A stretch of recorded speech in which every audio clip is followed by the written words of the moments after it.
The guidance counselor's office smelled like stale coffee and disappointment. Mrs. Henderson sat across from me at her cluttered desk.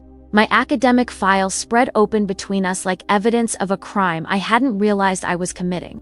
The fluorescent light above us flickered intermittently, casting shadows that made her already stern expression look even more disapproving. "Well, Claire," she said, adjusting her glasses as she reviewed my transcript. "Let's be realistic about your options." I shifted uncomfortably in the plastic chair, my hands folded tightly in my lap. It was spring of my junior year at Riverside High, and this meeting was supposed to help me plan for college applications. Instead, it felt like a sentencing hearing. "Your GPA is 3.2, Mrs. Henderson continued, her voice carrying the tone of someone delivering bad news. "That's adequate. Your SAT scores are right in the middle range. Nothing exceptional, but not terrible either. Adequate. Middle range. Nothing exceptional." Each phrase hit like a small slap, confirming what I had suspected about myself for years, but had never heard stated so bluntly by an adult whose job it was to encourage students. "Have you given any thought to community college?" she asked, and I could hear the subtle implication in her question. Community college was where average students went when they couldn't get into real universities, where dreams were downsized to fit more modest realities. "I was hoping to apply to state," I said quietly, my voice barely above a whisper. "Maybe study theater or communications." Mrs. Henderson's eyebrows rose slightly, and she made a note in my file that I couldn't read from where I sat. "Theater," she repeated, and the way she said it made it sound like I had suggested becoming a professional unicorn trainer. "That's a very competitive field, Claire. Very few people make a living in the arts." "I know it's competitive," I said, trying to inject some confidence into my voice. "But I love performing. I've been in every school play since freshman year." "Yes, I see that here," she said, glancing at my extracurricular activities. "But Claire, you need to understand that participation doesn't necessarily indicate talent. Lots of students enjoy theater as a hobby. A hobby." She had just reduced the thing I cared most about. The activity that made me feel most alive and authentic, to a casual pastime. I felt something inside me shrink. The small flame of ambition that had been burning steadily for 3 years, suddenly flickering in the wind of her dismissal. "What I'm suggesting," Mrs. Henderson continued, "is that you focus on more practical options. Business administration, perhaps, or education. Something stable, something that matches your academic profile." My academic profile, another euphemism for average, for unremarkable, for the kind of student who filled seats and met minimum requirements, but never stood out in any meaningful way. I had heard these assessments before, of course, not always stated so directly, but implied in 1,000 small ways throughout my high school career. I was the student teachers called on when they needed someone reliable, but not brilliant, to answer a straightforward question. I was the one who got B's and C's with the occasional A minus when I worked extra hard. I was the one who participated in group projects without ever being chosen as the leader. In the hallways of Riverside High, there were clear hierarchies: the academic stars, who took AP classes and competed for valedictorian; the athletes, who wore their letter jackets like armor and commanded respect through physical prowess; the popular kids who seemed to navigate social situations with an ease I could never master. And then there was everyone else. The vast middle ground of students who weren't failing but weren't excelling, who weren't troublemakers but weren't standouts, who moved through their high school years like background characters in someone else's story. I was firmly planted in that middle ground, and everyone seemed to think that's where I belonged. "I'll think about what you've said," I told Mrs. Henderson, gathering my backpack and preparing to leave. The meeting had lasted less than 15 minutes, but it felt like it had fundamentally altered my understanding of my own potential. "Good," she said, already reaching for the next student's file. "And Claire, remember, there's nothing wrong with being realistic about your abilities. Not everyone can be exceptional." I walked out of her office and into the crowded hallway, where students were rushing between classes, laughing with friends, living their lives with the kind of confidence I envied. I felt invisible among them, just another average face in an average crowd, destined for an average future. But as I passed the theater wing of the school, I heard something that made me pause. It was the sound of voices in harmony, students rehearsing for the spring musical. The auditorium doors were propped open, and I could see the cast on stage, their faces bright with concentration and joy as they worked through a particularly challenging number. I had auditioned for the musical 3 weeks ago, along with 60 other students competing for 30 roles. The callback list had been posted yesterday, and my name hadn't been on it. Another confirmation of my averageness, another reminder that wanting something badly wasn't the same as being good enough to get it. Claire's voice called from behind me, and I turned to see Mr. Rodriguez, the theater director, jogging down the hallway toward me. "I've been looking for you." Mr. Rodriguez was the kind of teacher who made students feel seen, who remembered details about their lives and genuinely cared about their growth. He was also the person whose opinion mattered most to me, the adult who had encouraged my love of theater even when I doubted my own abilities. "I wanted to talk to you about the musical," he said, slightly out of breath from his jog. "I know you didn't make callbacks, and I wanted to explain why." I braced myself for another gentle letdown, another kind but firm explanation of my limitations. "The role you auditioned for, Sarah, the female lead's written for a very specific type of performer," he continued. "Someone with a big, belting voice and a commanding stage presence. That's not your strength, and I didn't want to set you up for disappointment." I nodded, trying to look understanding, even though I felt like crying. This was exactly what I had expected to hear. "But," Mr. Rodriguez said, and something in his tone made me look up. "I have a different proposition for you." He paused, studying my face with the intensity of someone making an important decision. "I'm directing a one-act play for the State Drama Festival," he said. "It's a small cast, just 3 actors, Sand. It's a much more intimate, character-driven piece. I think you'd be perfect for the lead role." I stared at him, certain I had misheard. "The lead role. It's called The Memory Keeper," he explained. "It's about a young woman who discovers a box of letters in her grandmother's attic and has to piece together a family secret. It requires someone who can convey complex emotions with subtlety. Someone who can make the audience believe in the character's journey without relying on big theatrical gestures." "But I'm not," I started to say, then stopped myself. I had been about to say I'm not good enough, but something in Mr. Rodriguez's expression made me reconsider. "Claire," he said gently, "I've been teaching theater for 15 years. I know talent when I see it. You have something special in naturalism, an emotional honesty that can't be taught. You just need the right role to showcase it." I felt something shift inside me, a small crack appearing in the wall of self-doubt that had been building for years. "The festival is in 6 weeks," he continued. "If we place in the top 3, we advance to regionals. If we win regionals, we go to state. Are you interested?" I thought about Mrs. Henderson's words, about being realistic and practical, and average. Then I thought about the feeling I got when I was on stage, the sense of coming alive that I experienced nowhere else. "Yes," I said, my voice stronger than it had been all day. "I'm interested." The script for The Memory Keeper was unlike anything I had ever read. Where the school's usual productions were filled with big musical numbers and broad comedy, this play was quiet, introspective, demanding a kind of emotional vulnerability that terrified and excited me in equal measure. I spent the first week of rehearsals feeling like an imposter.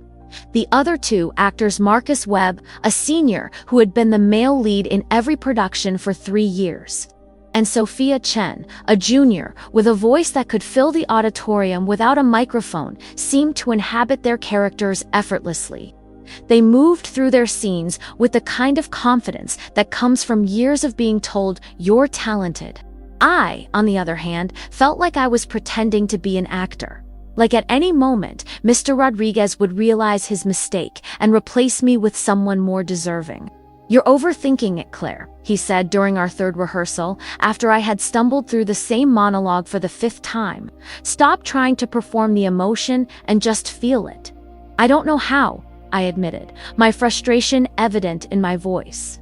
Everyone else makes it look so easy. Mr. Rodriguez sat down in the front row of the empty auditorium, his expression thoughtful. Can I tell you something about Marcus and Sophia?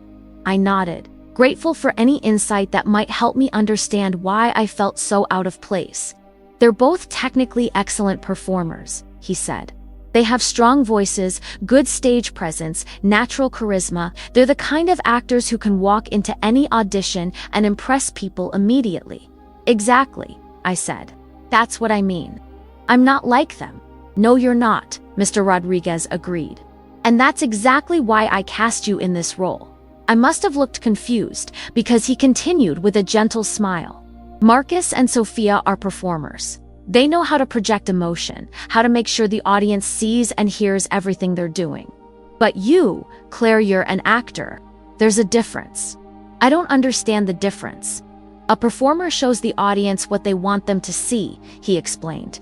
An actor becomes the character so completely that the audience forgets they're watching a performance at all. You don't project emotion, Claire, you live it. And that's much rarer and much more powerful. I wanted to believe him, but the evidence of my own averageness seemed overwhelming.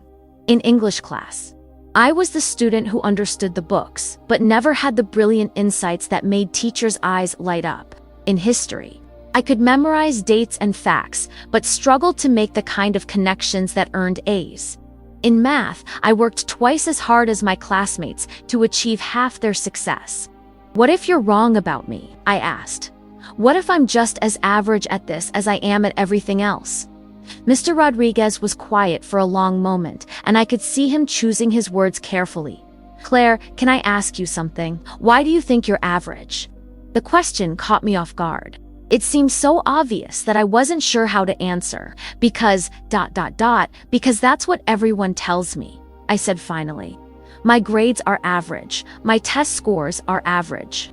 My guidance counselor basically said I should lower my expectations because I'm not exceptional at anything. And you believe that? Shouldn't I? I mean, the evidence is pretty clear. Mr. Rodriguez leaned forward in his seat, his expression intense. Claire, do you know what your problem is? You're measuring yourself by the wrong standards. What do you mean? You're trying to be exceptional at being like everyone else, he said. You're competing in games you were never meant to play, using rules that were designed for different kinds of minds. I thought about this, trying to understand what he was getting at. Some people are naturally good at standardized tests, he continued. Some people have the kind of analytical minds that excel in traditional academic settings. Some people are born with the ability to memorize facts and regurgitate them on command. But that doesn't make them better than you, it just makes them different. But those are the things that matter, I protested. Those are the things that get you into college, that determine your future. Are they? Mr. Rodriguez asked. Or are those just the things that are easy to measure? Over the following weeks, as we continued rehearsing The Memory Keeper, I began to understand what he meant. The play required me to access emotions I had never explored on stage before: grief, confusion, the complex mix of love and resentment that can exist within families, and somehow, despite my lack of technical training, despite my average grades and test scores, I found I could do it. Not perform it, live it. When my character discovered the first letter in her grandmother's attic, I felt the genuine shock of uncovering a family secret. When she read about her grandmother's lost love, I experienced the bittersweet ache of understanding that the people we think we know completely are often mysteries to us.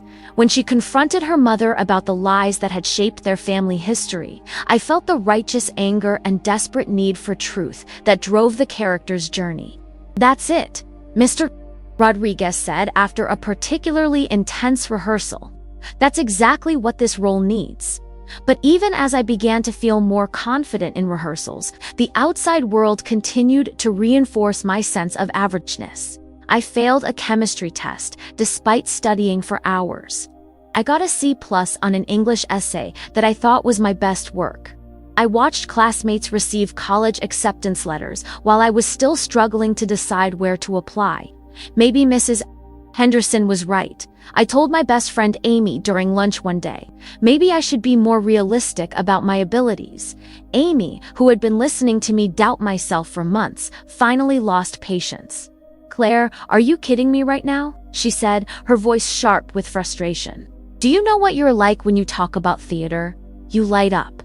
You become this completely different person, confident, passionate, alive.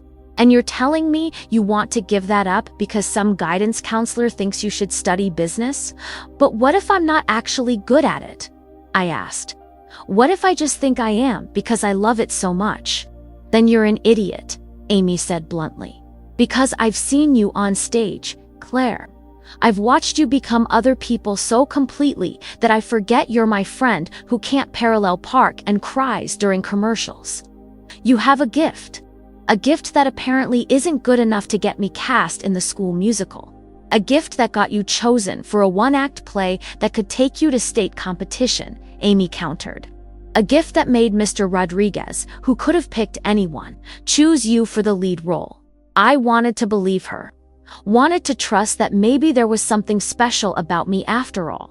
But years of being told I was average had created a voice in my head that whispered doubts every time I started to feel confident. That voice got louder as the drama festival approached. I watched Marcus and Sophia prepare for their roles with the easy confidence of people who had never doubted their abilities. And I felt the familiar pang of inadequacy. "What if I forget my lines?" I asked Mr. Rodriguez during our final dress rehearsal. "What if I freeze up? What if I'm not good enough and everyone realizes you made a mistake casting me?" He stopped adjusting the set pieces and looked at me with the kind of patience that comes from years of working with anxious teenagers. "Claire," he said, "do you trust me?" "Of course." "Then trust my judgment about your talent. Trust that I know what I'm doing when I cast actors. Trust that I wouldn't put you in this position if I didn't believe you could succeed." "But what if no?" he interrupted gently. "No more what ifs. You've done the work. You know this character inside and out. You've found the truth in every scene, the honesty in every moment. Now you just have to trust yourself enough to let that truth shine through." As I stood in the wings the next morning, waiting for our first performance at the Regional Drama Festival, I thought about all the times I had been called average. All the ways I had been told to lower my expectations and be realistic about my abilities. And for the first time in my life, I wondered if maybe they had all been wrong. Maybe I wasn't average at everything. Maybe I was exceptional at the one thing that mattered most. The Regional Drama Festival was held at the Civic Center in the county seat, a sprawling complex that felt both exciting and intimidating. Schools from across the region had gathered to compete, and the energy in the building was electric, with nervous anticipation and competitive determination. I had never performed for strangers before. At school, the audience was filled with familiar faces, friends, teachers, parents who knew me and were predisposed to be supportive. Here, the judges were theater professionals from the state university. People who had seen hundreds of student productions and had no reason to be generous with their critiques. "Remember," Mr. Rodriguez said as we gathered backstage, "you're not competing against the other schools. You're simply telling your story as truthfully as possible. The rest will take care of itself." Marcus and Sophia nodded confidently, but I felt my stomach churning with anxiety. Through the curtain, I could hear the audience settling into their seats, the low murmur of conversation that would soon give way to expectant silence. "Places, everyone," the stage manager called, and suddenly it was time.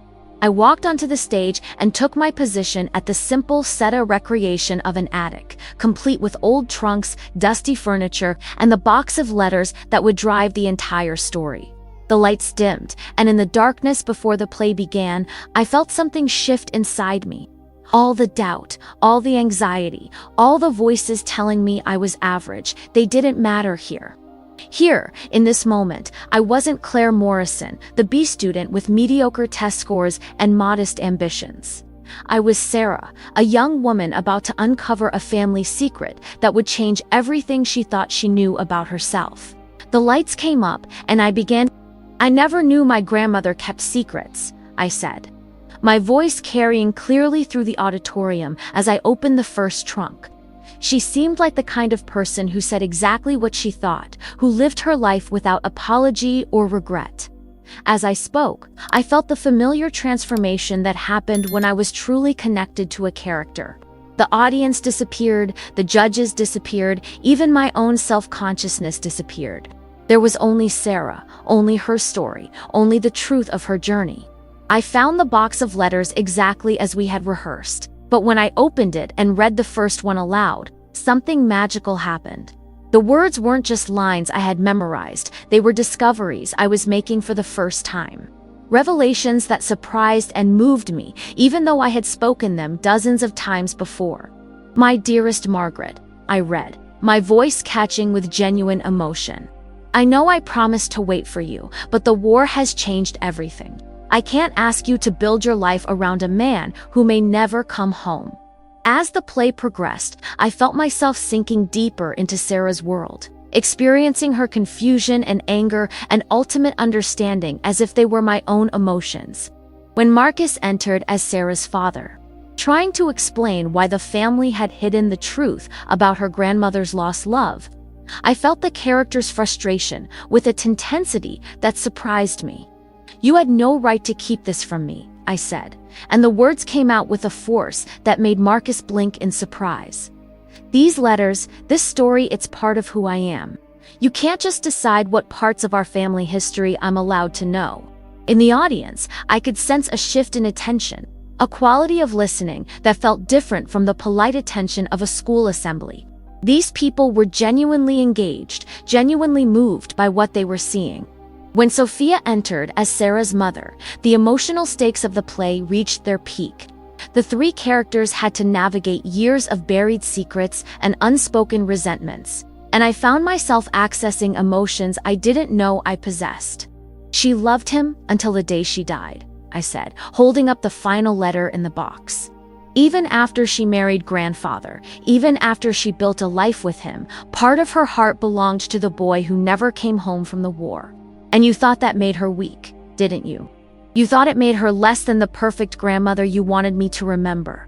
The confrontation that followed was the most challenging scene in the play, requiring all three actors to balance anger with love, truth with compassion. But instead of feeling overwhelmed by the emotional demands, I felt energized by them. This was what I had been born to do, to live truthfully in imaginary circumstances. To find the universal human experiences within specific fictional situations. As the play reached its conclusion, with Sarah finally understanding that her grandmother's capacity for love-given, lost love was a source of strength rather than weakness, I felt a profound sense of completion. Not just because the performance was ending, but because I had discovered something fundamental about myself. "I used to think that moving on meant forgetting," I said in the final monologue, carefully placing the letters back in their box. "But now I understand that sometimes the most important thing we can do is remember. Remember the love that shaped us, the losses that taught us, the secrets that, when finally revealed, help us understand who we really are." The lights faded to black, and for a moment, the auditorium was completely silent. Then the applause began, not the polite, obligatory clapping of a school audience, but the kind of sustained, enthusiastic response that indicated genuine appreciation. As we took our bows, I caught sight of the judges in the front row. They weren't just clapping, they were leaning forward in their seats, their expressions engaged and impressed. One of them was actually wiping tears from her eyes. "That was incredible," Marcus whispered as we walked off stage. "Claire, I've never seen you perform like that before. You were completely present," Sophia added. I felt like I was really talking to Sarah, not just delivering lines to another actor. But it was Mr. Rodriguez's reaction that meant the most to me. He was waiting in the wings with an expression of pure joy and vindication, like someone who had just watched a long-held theory proven correct.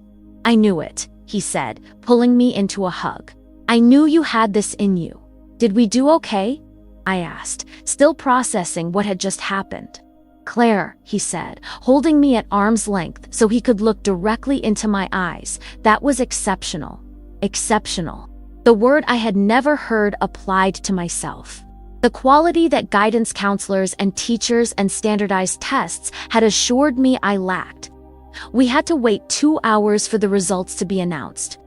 During that time, I watched other schools perform their UNOCs, and while many of them were technically proficient, I began to understand what Mr. Rodriguez had meant about the difference between performing and acting. Some of the actors were clearly talented. They had strong voices, good stage presence, impressive technical skills, but few of them seemed to truly inhabit their characters the way I had felt myself. Inhabiting Sarah, they were showing the audience what they wanted them to see, rather than simply being truthful in the moment. When the judges finally announced the results, I was so nervous I could barely breathe. Third place goes to Westfield High School for their production of The Importance of Being Earnest. The head judge announced. My heart sank. If we hadn't placed in the top 3, our season was over. Second place goes to Central Academy for their production of Our Town. I felt Mr. Rodriguez tense beside me. There was only one spot left. And first place, advancing to the state competition, goes to Riverside High School for their production of The Memory Keeper. The auditorium erupted in cheers from our small section of supporters, but I could barely process what had just happened. We had won. We were going to state, but more than that, I had discovered something about myself that changed everything I thought I knew about my own abilities. I wasn't average at everything. I was exceptional at the one thing that mattered most to me. The weeks leading up to the State Drama Festival passed in a blur of intensive rehearsals, media interviews, and a kind of attention I had never experienced before. Suddenly, I wasn't just Claire Morrison, the average student who blended into the background. I was Claire Morrison, the lead actress in the play that had won regionals. The girl who was representing our school at the state level. The transformation in how people saw me was both exhilarating and surreal. Teachers who had never noticed me before stopped me in the hallways to wish me luck. Classmates who had never spoken to me asked for details about the upcoming competition. Even Mrs. Henderson, the guidance counselor who had encouraged me to be realistic about my abilities, requested a meeting to discuss my college plans. I've been thinking about our conversation from last spring, she said, her tone noticeably different from our previous meeting. Perhaps we should revisit some of your options.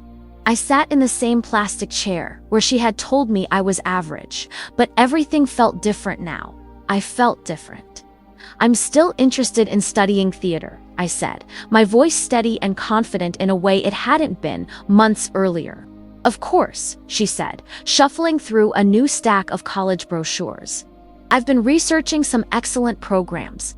The State University has a very strong theater department, and with your recent success, I think you'd be a competitive applicant.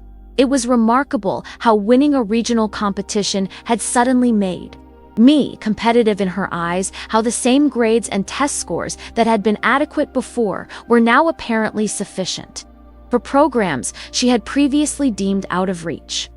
There are also some smaller liberal arts colleges with outstanding theater programs, she continued, places that value artistic achievement as much as academic performance. I listened politely, but I was thinking about how arbitrary these assessments seemed, how much they depended on external validation rather than any real understanding of a person's potential. The local newspaper ran a feature story about our upcoming state competition, complete with photos from our performance and quotes from the judges who had praised our authentic emotional depth and remarkable ensemble work. Reading about myself in print was strange. The girl they described sounded confident and talented. Nothing like the average student I had believed myself to be for so long.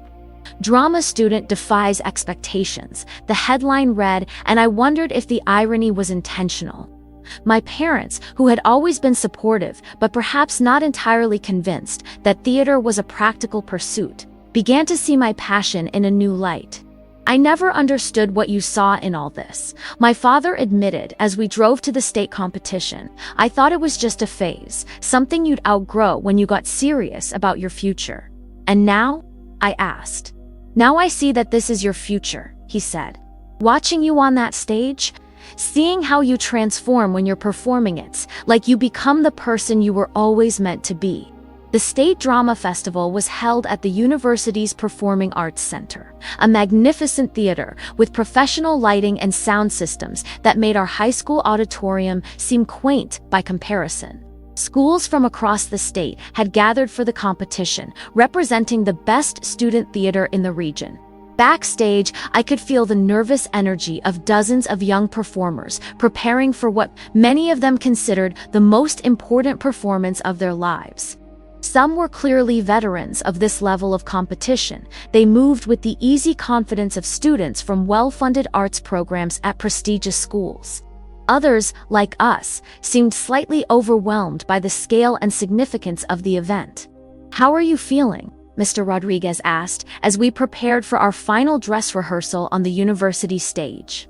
"Different," I said, and it was the most honest answer I could give. Different how? Like I'm not the same person who auditioned for the spring musical and didn't get a call back. I said, like I'm not the same person who sat in Mrs. Henderson's office being told to lower my expectations.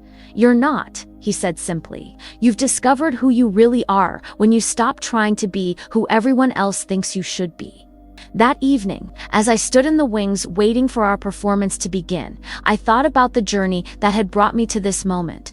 6 months ago, I had been convinced that I was destined for a life of mediocrity, that my dreams of studying theater were unrealistic fantasies that I needed to abandon in favor of more practical pursuits.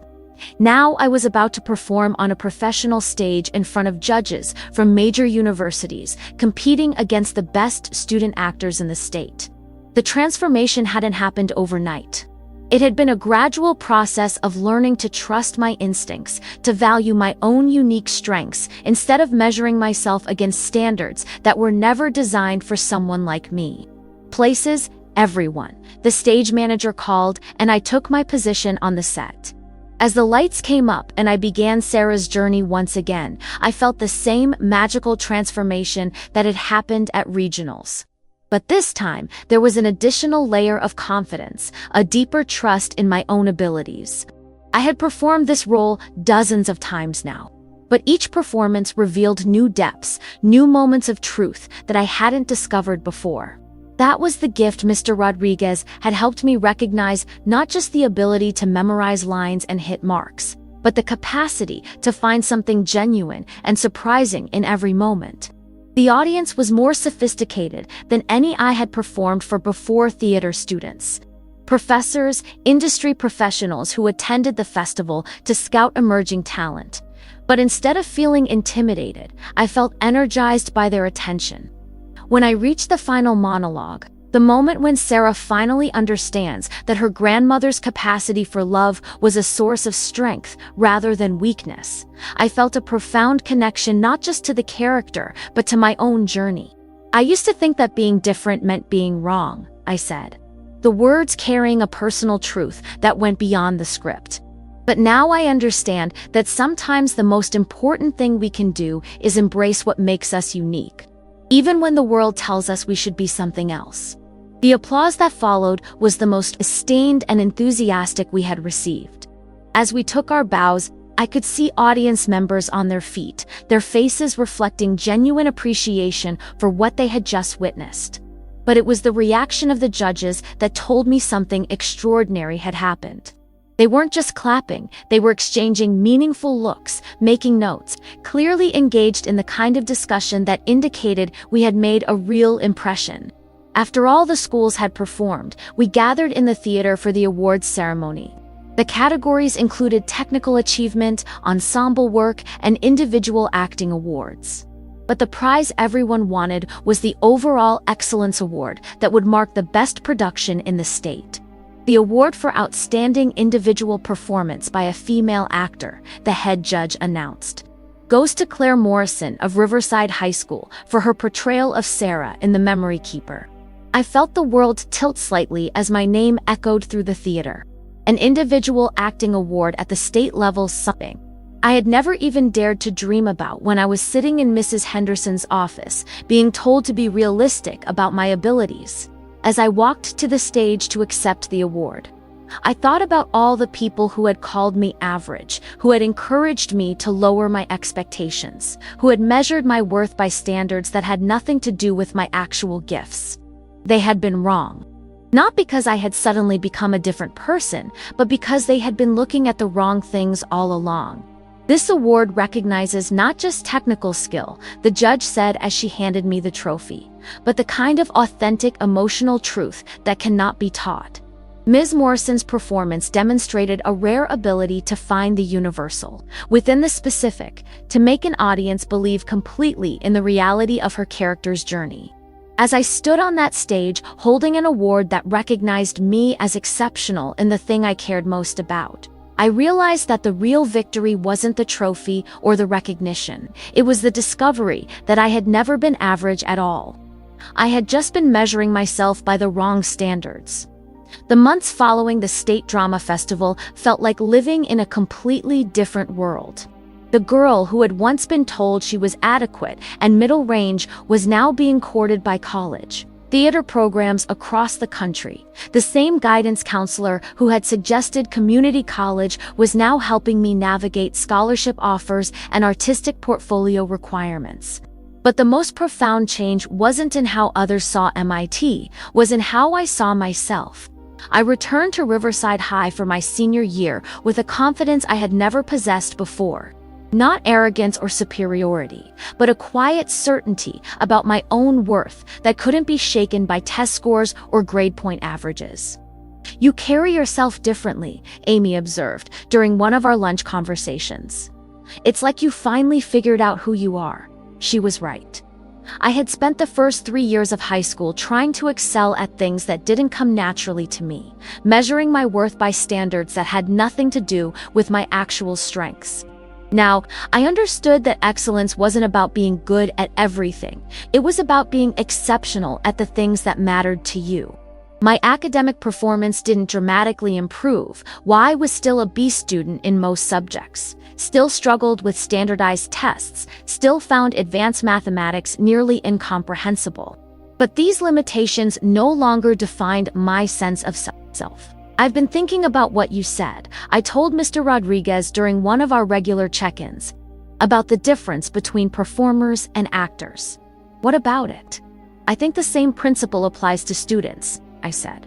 "Some people are good at performing the role of successful student. They know how to take tests, how to write the essays teachers want to read, how to play the academic game, but that doesn't necessarily make them smarter or more capable than students who learn differently."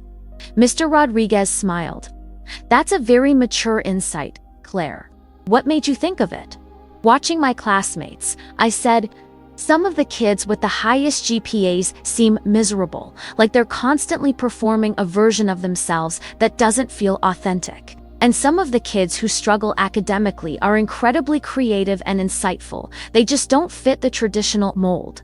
This realization had broader implications for how I thought about success and achievement.